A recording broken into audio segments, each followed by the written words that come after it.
Bismillahirrahmanirrahim. Assalamualaikum warahmatullahi wabarakatuh. Selamat pagi, siang, malam. Saya ucapkan kepada ibu dosen juga pada teman-teman sekalian.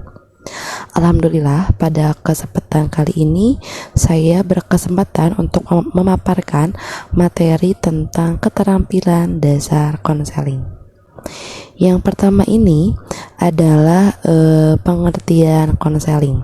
Di sini itu ada 3 pendapat ya. Yang pertama ada menurut MC Laud. Ia menjelaskan bahwa konseling adalah bantuan yang diberikan kepada individu dalam memecahkan masalah kehidupannya. Dengan cara apa? Dengan cara wawancara. Nah, dengan caranya itu yang sesuai dengan keadaan yang ia hadapi gitu. Dengan keadaan yang individu itu hadapi gitu untuk mencapai kesejahteraan hidupnya. Dalam definisi itu mengindikasikan bahwa proses konseling itu menekankan adanya hubungan antara orang yang memberi bantuan atau yang memberi pertolongan dengan yang menerima bantuan dengan menggunakan metode wawancara. Nah, yang kedua itu ada menurut Brooks dan Stapler. Di sini konseling itu didesain untuk menolong klien untuk memahami dan juga menjelaskan pandangan mereka terhadap kehidupan dan untuk membantu mencapai tujuan penentuan diri mereka melalui pilihan yang telah diinformasikan serta melalui pemecahan masalah emosional ataupun karakter interpersonal. Dalam hal ini, konseling itu mengindikasikan adanya hubungan yang profesional antara guru pembimbing yang terlatih dan juga konseli. Yang ketiga itu ada konseling menurut Willis. Ia mendefinisikan bahwa konseling itu sebagai upaya bantuan yang diberikan oleh seorang pembimbing yang terlatih dan berpengalaman terhadap siapa? Terhadap individu-individu yang membutuhkannya agar individu itu berkembang potensinya secara optimal, juga mampu mengatasi masalahnya dan mampu menyesuaikan diri terhadap lingkungan yang selalu berubah. Jadi berdasarkan pendapat yang tadi, yang pertama itu menurut siapa? Menurut MC Laud, terus Brooks dan Stapler dan juga Willis, bahwa bisa ditarik kesimpulan gitu ya, konseling itu memiliki berapa makna. Ada yang membantu individu dalam memecahkan masalahnya dengan cara wawancara, juga ada yang membantu individu ataupun menolong individu dalam memahami juga menjelaskan pandangan mereka terhadap kehidupan. Ada juga upaya membantu individu yang ingin berkembang potensinya. Jadi makna dari konseling itu ternyata berbeda-beda ya dari pendapat yang 3 tadi. Jadi konseling itu menekankan ide hubungan profesional, juga pentingnya pengembangan potensi diri secara optimal dan penyesuaian diri. Selain itu juga adanya penekanan pemecahan masalah melalui metode yang digunakan, yaitu metode apa? Wawancara. Selanjutnya yaitu pengertian keterampilan dasar konseling. Keterampilan adalah suatu potensi khusus untuk melakukan suatu tindakan. Ketika individu memiliki pengetahuan yang teoritis, kemudian direalisasikan, maka itu dapat disebut dengan keterampilan. Ya, betul ya. Jadi keterampilan itu adalah potensi khusus. Contohnya nih, ada keterampilan mengajar. Itu biasanya kan dimiliki atau dikuasai oleh guru. Juga ada keterampilan bercocok tanam. Biasanya kan itu oleh para petani ya. Jadi petani juga nggak semata-mata dia jadi petani aja. Pasti dia juga punya ilmunya kan. Punya ilmu untuk bercocok tanam misalnya gitu. Jadi dia tuh punya keterampilan khusus nih untuk menjadi petani itu gitu. Selanjutnya ada juga keterampilan dasar mengenai konseling. Nah, ini juga dianjurkan atau diharuskan dimiliki oleh para konselor. Kemudian mengenai keterampilan dasar konseling, Hill dalam Nova Erlina dan kawan-kawan itu menjelaskan bahwa keterampilan konseling adalah sebagai kapasitas yang dibutuhkan dalam melakukan beberapa tugas keterampilan konseling dan merupakan salah satu bagian yang penting dalam pendidikan konselor. Ya, jadi mungkin yang dimaksud dengan keterampilan dasar konseling itu suatu kecakapan yang harus dimiliki, bahkan harus dikuasai oleh konselor untuk menjalankan konseling gitu ya. Jadi jikalau misalkan konselor ini gitu ya menguasai gitu teknik-tekniknya dan juga keterampilan dasar konselingnya, ya insya Allah gitu dalam proses konselingnya juga akan berjalan dengan lancar. Tapi jikalau nih ada konselor yang menangani konselinya itu tidak punya tidak punya ilmunya, tidak menguasai ilmunya, mungkin tidak akan berjalan dengan lancar ataupun dia akan kebingungan dalam sesi konselingnya nanti. Jadi keterampilan dasar konseling ini adalah salah satu syarat dalam sesi konseling yang harus dimiliki oleh konselor gitu. Tujuannya apa? Tujuannya untuk membuat klien itu merasa nyaman, tenang, damai dengan kita itu. Coba kalau misalkan kita sebagai konselor tidak tahu ataupun masih kurang paham tentang keterampilan dasar konseling, takutnya dalam sesi konseling itu kita kebingungan, nanti takutnya nggak nyaman konselingnya gitu, dan malah malah konselor itu ngerasa nggak enak nih sama tingkah laku konselornya, gak enak nih sama bahasa konselornya gitu. Takutnya ada bahasa seperti itu. Jadi diusahakan konselor itu menguasai keterampilan dasar konseling. Tujuannya untuk apa? Untuk sesi konseling ini berjalan dengan lancar, aman, dan sesuai dengan tujuan. Selanjutnya ada macam-macam keterampilan dasar konseling ya. Di sini itu saya kebagian membahas tentang dorongan minimal, interpretasi, mengarahkan, menyimpulkan sementara, konfrontasi, fokus, leading, dan juga clarifying. Yang pertama itu ada dorongan minimal. Nah, dorongan minimal ini adalah sebuah tanggapan singkat yang membantu klien itu untuk terus berbicara, dan responnya itu ada atau bisa berupa verbal dan juga non verbal gitu ya.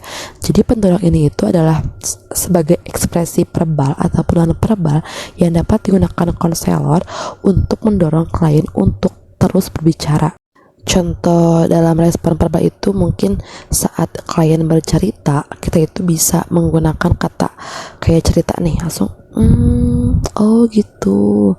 Coba gimana dia kayak ngerasa aku tuh dihargai nih, aku tuh didengar nih sama konselor gitu. Jadi aku tuh kayak pingin bercerita terus gitu ataupun bisa dengan menganggukkan kepala dan juga dengan gerakan tangan terbuka ya, jadi nggak kaku gitu, tubuh kita nggak kaku dalam menghadapi klien gitu. Coba kita juga bisa merasakan gitu ya, kalau misalkan kita bercerita yang mendengarkan itu excited dengan mendengarkan cerita kita, pasti kita juga akan terus-terusan untuk menceritakan apa yang kita rasakan, menceritakan dengan apa yang kita alami. Begitu juga dengan klien gitu. Kalau misalkan konselornya itu punya tanggapan, respon yang positif gitu ya, ekspresi yang positif, pasti bakal terus untuk bercerita. Kedua, ada interpretasi. Menurut Haryasturi dan Darmianto, bahwa interpretasi itu merupakan suatu keterampilan yang melibatkan pemahaman dan juga pengkomunikasian makna pesan-pesan klien.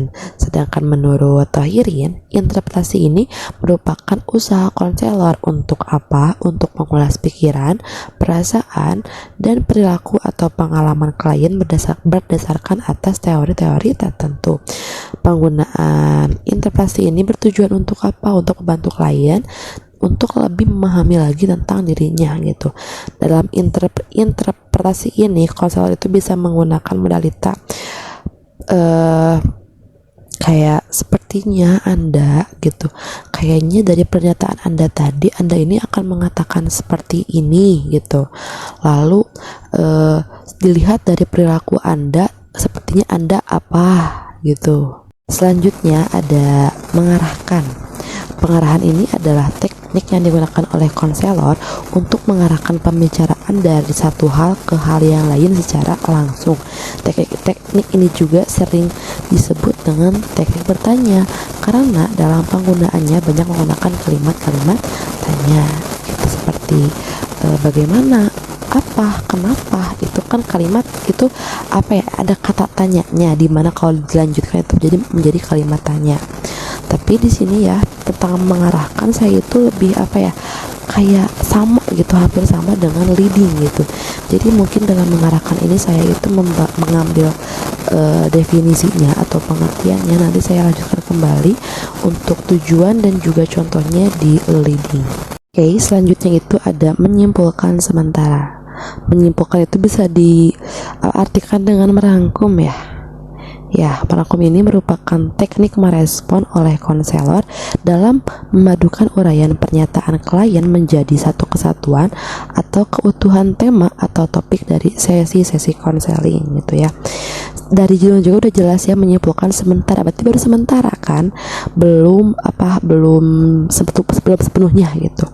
Misalkan nih ada siswa yang datang nih ke guru BK gitu, dia itu menjelaskan permasalahannya gitu. Terus kalau kayak misalkan ibu saya tuh ngerasa perasa saya itu turun akhir-akhir ini, terus saya tuh merasa teman-teman saya tuh menjauh dari saya dan saya tuh bingung, kan bentar lagi kan liburan semester, pasti kan bakal kayak liburan, saya juga bingung nih harus menentukan liburan kemana. Nah, setelah siswa itu mengumpulkan tentang permasalahannya, di sini konselor bisa atau guru BK itu bisa kayak menyimpulkan sementara. Oh, jadi sampai saat ini yang telah Anda kemukakan bahwa Anda itu merasa prestasi Anda menurun. Lalu Anda itu merasa teman-teman Anda menjauhi Anda, dan juga saat liburan nanti tiba Anda itu bingung menentukan liburan kemana gitu ya. Seperti itu. Mungkin itu contohnya gitu dalam menyimpulkan sementara. Jadi belum sepenuhnya menyimpulkan dari apa yang diungkapkan oleh klien gitu ya. Jadi baru sementara saja. Selanjutnya itu ada konfrontasi. Nah, konfrontasi ini adalah suatu respon verbal yang digunakan oleh konselor untuk menyatakan adanya diskrepansi ataupun kesenjangan antara perasaan, pikiran, dan juga perilaku. Penggunaan konfrontasi ini bertujuan untuk menyadarkan klien akan adanya kesenjangan-kesenjangan ataupun perbedaan-perbedaan dalam pemikiran, perasaan, dan perilakunya. Tapi dalam konfrontasi ini juga ada hal-hal yang perlu diperhatikan dalam penggunaannya. Itu yang pertama, konfrontasi itu dapat dilakukan jika hubungan antara klien dan konselor itu sudah mencapai kepercayaan gitu ya. Jadi harus saling percaya antara konselor dan juga klien gitu. Jika tidak, justru takutnya gitu terjadi resistensi ataupun ada rasa mempertahankan diri dari kliennya itu. Lalu hal yang kedua itu adalah konselor itu harus cukup yakin tentang apa yang ditujukan sebagai pertentangannya gitu, dan tidak boleh bicara dengan nada mengadili ataupun menghakimi, menuduh, atau memamerkan ketajaman gitu ya kepada klien gitu. Pertama ini ada contoh kesenjangan antara dua pernyataan gitu.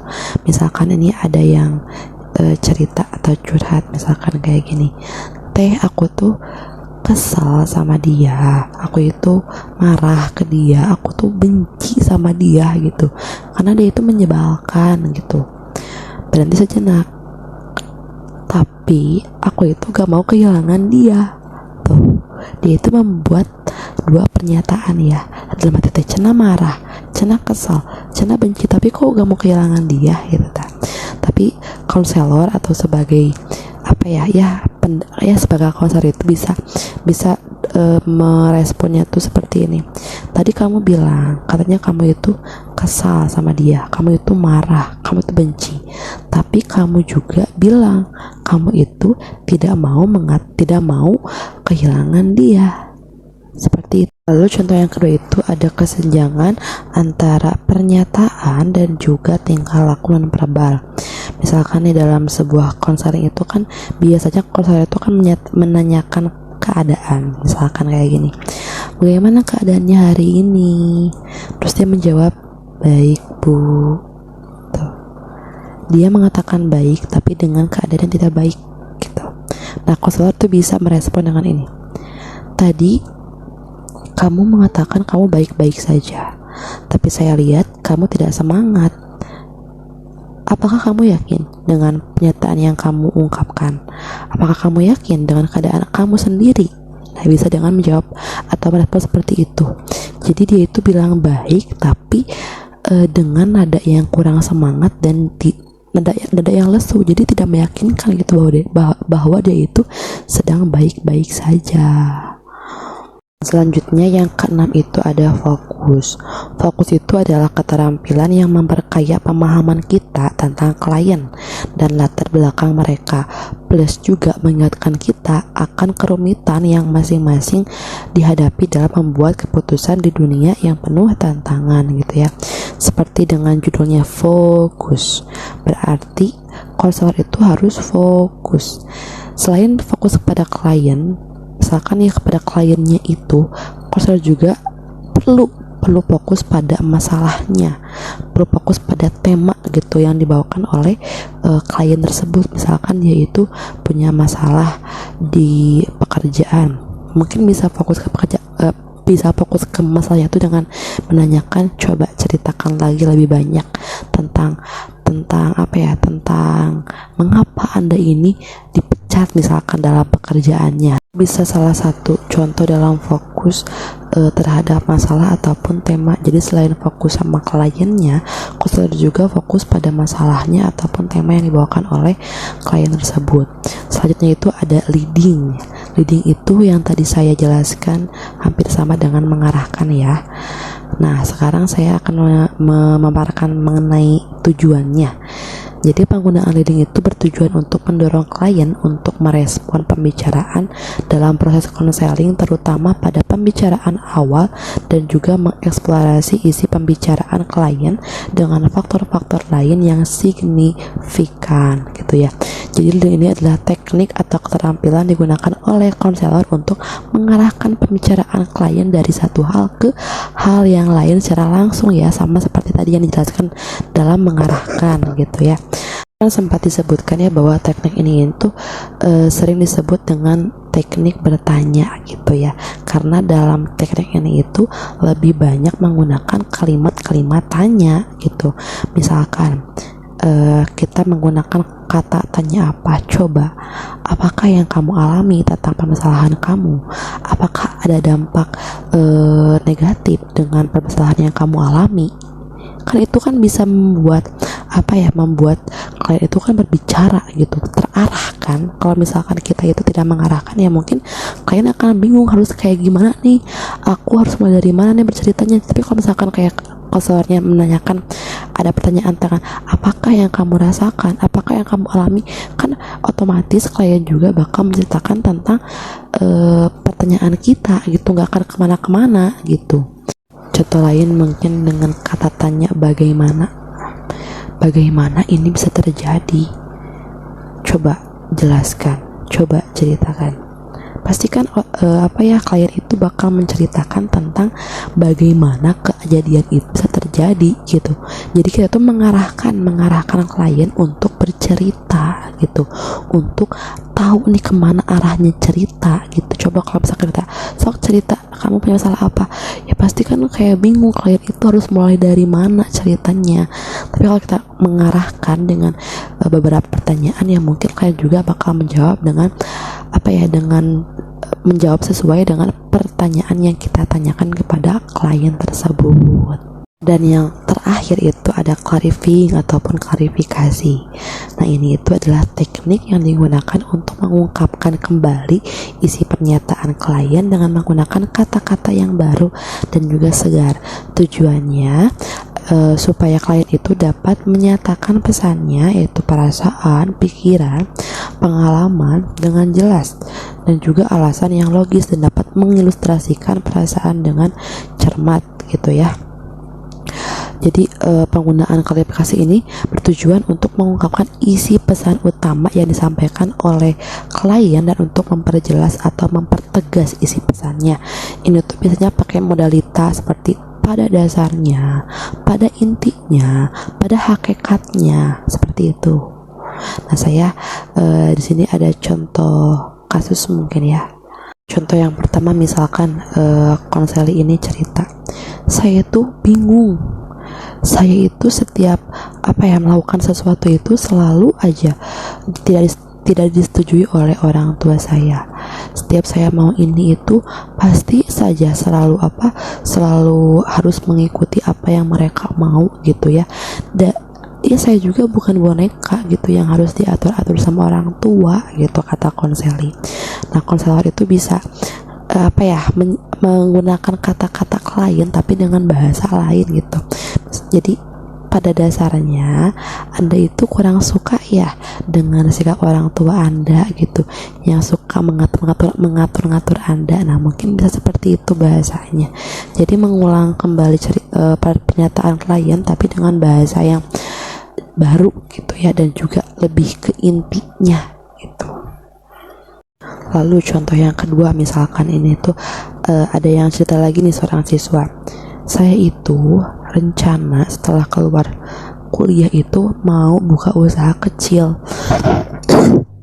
misalkan berjualan baju misalkan ya, thrifting.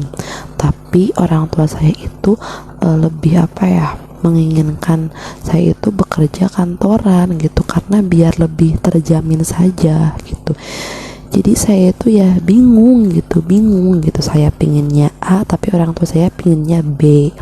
Nah, konselor bisa menjawab dengan, oh jadi pada intinya atau pada dasarnya itu ada perbedaan ya antara keinginan Anda dan juga keinginan orang tua Anda dalam hal pilihan pekerjaan ya. Mungkin itu tuh contoh dalam klarifikasi. Jadi lebih mengulang lagi pernyataan klien tapi dengan kata-kata yang baru. Baik, yang terakhir ini adalah kesimpulan. Keterampilan dasar konseling merupakan keterampilan konselor dalam menangkap ataupun merespon pernyataan klien dan juga mengkomunikasikannya kembali kepada klien.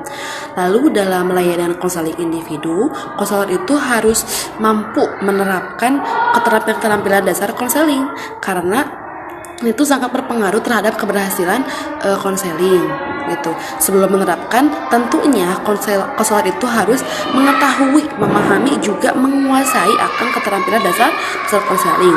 Apabila konselor itu tidak mampu menerapkan keterampilan dasar konseling dengan baik ataupun dengan benar, kemungkinan sesi konseling ini akan berjalan tidak lancar ataupun tidak berhasil. Alhamdulillah, mungkin cukup sekian yang bisa saya sampaikan mengenai materi keterampilan dasar konseling 2. Mudah-mudahan ada manfaatnya bagi kita semuanya, dan bila ada yang ingin didiskusikan ataupun ditanyakan, nanti bisa kita buka dalam forum diskusi di GCR. Cukup sekian dari saya. Wassalamualaikum warahmatullahi wabarakatuh.